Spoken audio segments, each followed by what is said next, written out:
a day in my life as a grade 7 student. So ngayon mag-vlog tayo dahil it has been 2 years na bago pa may release yung last video ko sa at kahit hindi ako sikat, wala akong pake kasi nag-enjoy ko lang ito, nag-vlog para makita nyo na grade 7 na at kilala yung papa. Papa, dali! Mama, lasag na So, walang sisigaw guys. And Mama, sikat na ako! I'm happy to tell you na ngayon, nakabalik na ako ulit sa pag-iikot. Kahit, ayun, kahit walang nanonood sa akin, pero at least ba, kahit isa, masaya na ako sa isa nanonood sa akin. At, ayun, kakabalik ko lang dito sa YouTube na to at sana gustuhan nyo ang mag-vlog. Mag-vlog ko ngayon. Yun lang.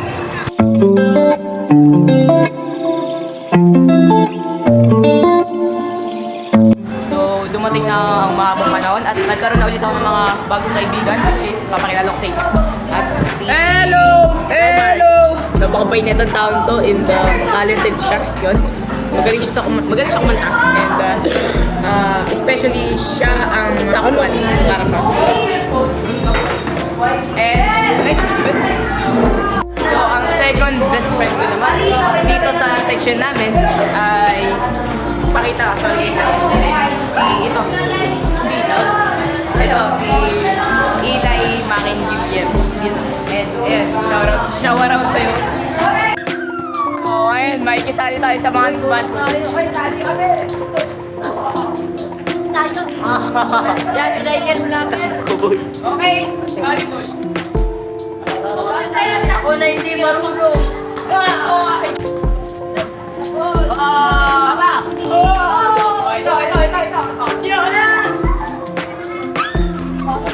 So, yung mga kaklase ko pa rin ng grade 4 to grade 6 is kaklase ko pa rin naman ngayon. Mga ilan sa kanila.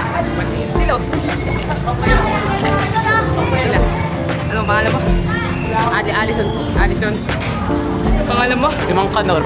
Si Mang Kanor, ayun. Yun na naman. Yun lang. Yun lang gusto ko ipasa sa inyo na grade 7 na ako. And yun lang. Masaya akong bumalik ako dito sa YouTube. At makapag-vlog. Yun lang.